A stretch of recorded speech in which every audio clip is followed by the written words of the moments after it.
Hello നമസ്കാരം എല്ലാവർക്കും പുതിയ ക്ലാസ്സിലേക്ക് സ്വാഗതം. In this video we are discussing about the first chapter in botany, that is biological classification. നമുക്കപ്പം ക്ലാസ്സിലേക്ക് പോവാം. What is biological classification? What is classification?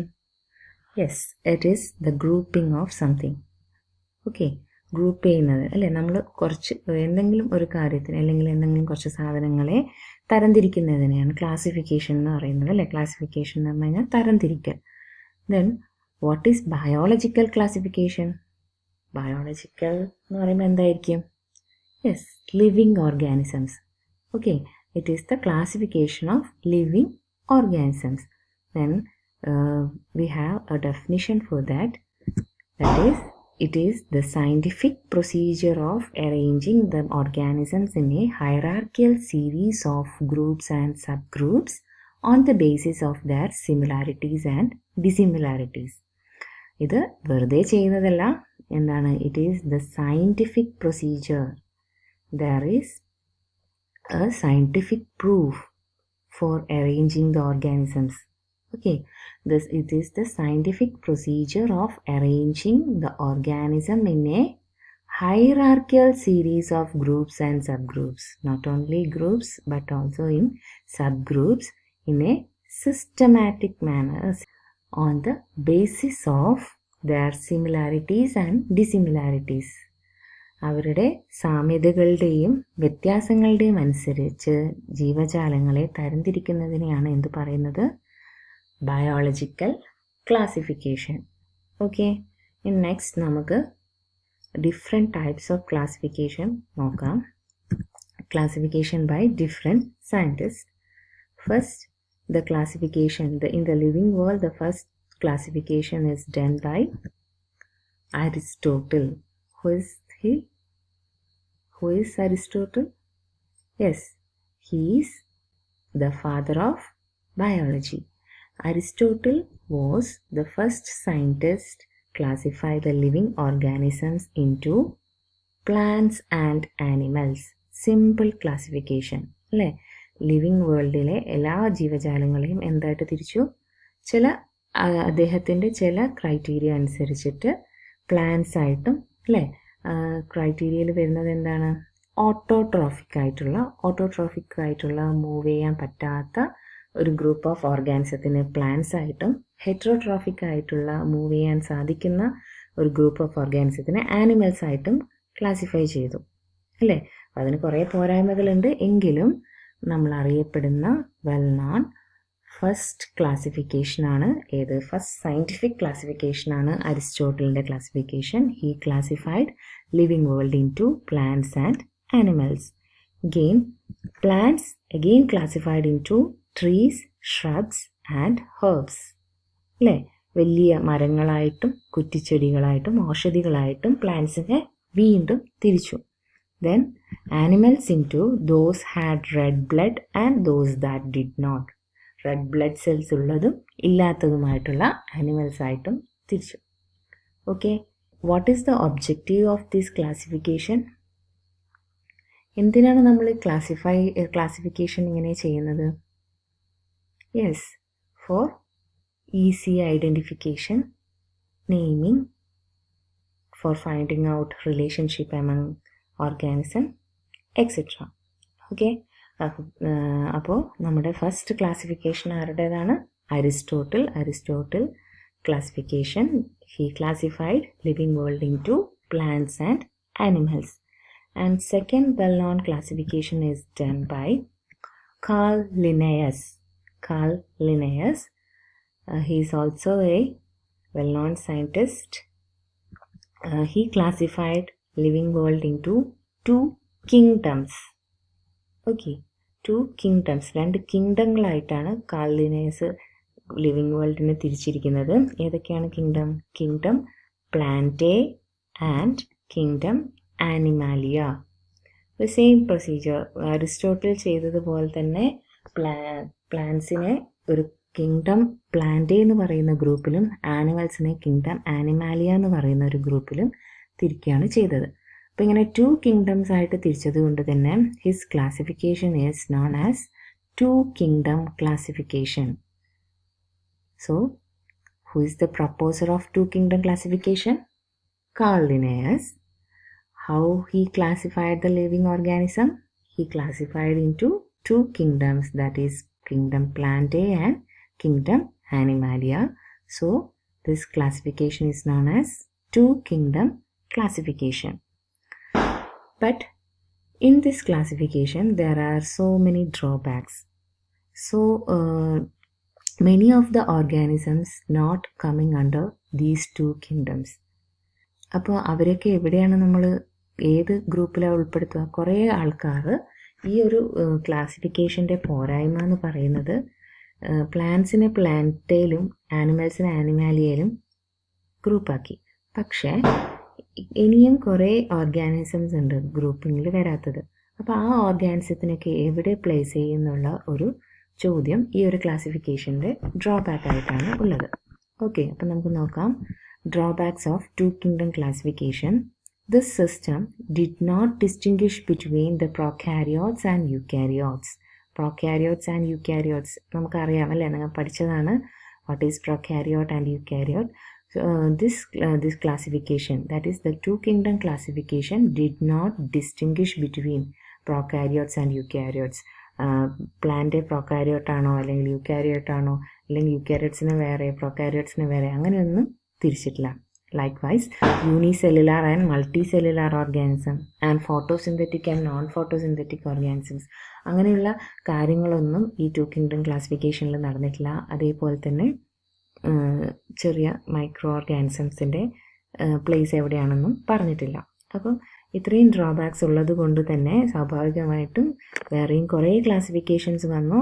അങ്ങനെ വന്ന പുതിയ ക്ലാസിഫിക്കേഷനിൽ ഒരു വ്യത്യസ്തമായൊരു ക്ലാസിഫിക്കേഷനാണ് ആരുടേത്? R.H. Whittaker. In 1969, he classified the living world into Monera, Protista, Fungi, Plantae, and Animalia. He classified the living world into 5 kingdoms. Carl Linnaeus classified into 2 kingdoms. Here, Whittaker classified living world into 5 kingdoms, that is Monera, Protista, Fungi, Plantae, and Animalia. So, his classification is known as 5 kingdom classification. So, 5 kingdom classification is proposed by R.H. Whittaker, and he classified the living world into Monera, Protista, Fungi, Plantae, and Animalia. Then, what are the criteria used by R.H. Whittaker for this classification? That is, criteria for classification is cell structure, thallus organization, mode of nutrition, reproduction, phylogenetic relationships. There are 5 criteria for the classification by R.H. Whittaker. That is cell structure. Cell structure means if the cell is prokaryote or eukaryote, and thallus organization. Thallus means the body of the organism, how it is organized. Is it unicellular or multicellular? And mode of nutrition, how they get food, that is mode of nutrition. Then reproduction means how they produce young ones. Then phylogenetic relationship means the evolutionary relationship between the organisms.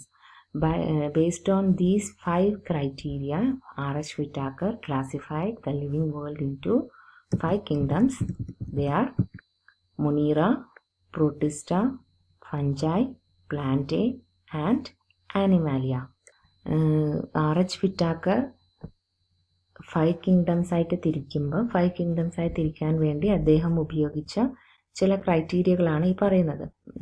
ഒരു ഓർഗാനിസത്തിനെ ഒരു ഗ്രൂപ്പിൽ place ചെയ്യുമ്പം ആദ്യം നോക്കുന്നത് എന്തൊക്കെയാണ്? അതിൻ്റെ cell structure എങ്ങനെയാണ്, അത് യൂക്കാരിയോട്ടാണോ പ്രൊക്കാരിയോട്ടാണോ, അതേപോലെ അതിൻ്റെ താലസ് ഓർഗനൈസേഷൻ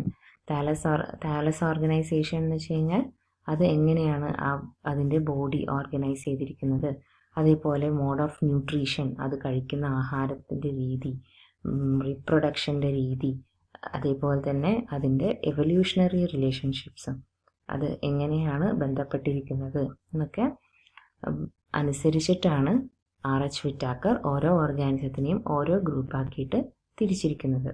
ഓക്കെ, ഇനി നമുക്ക് അതിൻ്റെ ഒരു ചെറിയൊരു നിങ്ങളുടെ ടെക്സ്റ്റ് ബുക്കിൽ തന്നെയുള്ള ഒരു ടേബിൾ നോക്കാം. In this table here so many characters and here the 5 kingdoms: Monera, Protista, Fungi, Plantae and Animalia. First character is cell type. Okay, the cell type means is it prokaryotic or eukaryotic? Here we can see Monera, all Monerans are prokaryotic, but all other kingdoms are eukaryotic. അല്ലേ, മൊണീറയിൽ കാണുന്ന ജീവികളെല്ലാവരും എന്താണ്? Prokaryotic organisms ആണ്. പക്ഷേ മറ്റുള്ള ജീവികളെല്ലാം eukaryotic ആണ്. എന്താണ് prokaryote, എന്താണ് eukaryote എന്ന് നിങ്ങൾ കഴിഞ്ഞ വീഡിയോയിൽ കണ്ടതാണ് അല്ലേ, എന്താണെന്ന് അറിയാം. ഇനി സെൽ വാളിൻ്റെ കേസ് എടുക്കുകയാണെങ്കിൽ സെൽ വാൾ എല്ലാത്തിലും സെൽ വാൾ ഉണ്ടോ? ഇല്ല. Here in Animalia cell wall is absent. Okay, cell wall is absent, but all other 4 groups cell wall is present. But the characteristics of cell wall here, in Monera it is non-cellulosic. It is made up of polysaccharide and amino acid. Cell wall is made up of polysaccharide and amino acid. In Protista cell wall is present. Fungi cell wall is present but without cellulose. But in Plantae cellulosic cell wall can be seen. അല്ലേ, cell type എടുക്കുകയാണെങ്കിൽ Monera വേറെ തന്നെ ഒരു ഗ്രൂപ്പാണ്, prokaryotic ആണ്, പക്ഷേ ബാക്കിയെല്ലാം eukaryotic ആണ്. സെൽ വാളിൻ്റെ കേസ് എടുക്കുകയാണെങ്കിൽ ആനിമാലിയയിൽ മാത്രം അത് ആബ്സെൻ്റ് ആണ്, ബാക്കി എല്ലാത്തിലും അത് പ്രസൻ്റ് ആണ്. ഇനി ന്യൂക്ലിയർ മെംബ്രെയിനോ? ന്യൂക്ലിയർ മെംബ്രെയിൻ നമുക്കറിയാം അല്ലേ, എന്തായാലും തീർച്ചയായിട്ടും it is absent in Monera because these all are prokaryotic അല്ലേ. പ്രോക്യാരിയോട്ടിക് ആയതുകൊണ്ട് തന്നെ nuclear membrane is absent in Monera. But in other groups it is present because all are eukaryotic. Then body organization, here you can see the first 2 groups are primitive groups, so the body is only a cellular organization.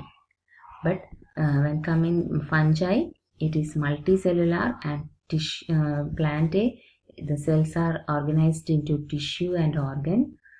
In Animalia, a well-established body organization can be seen.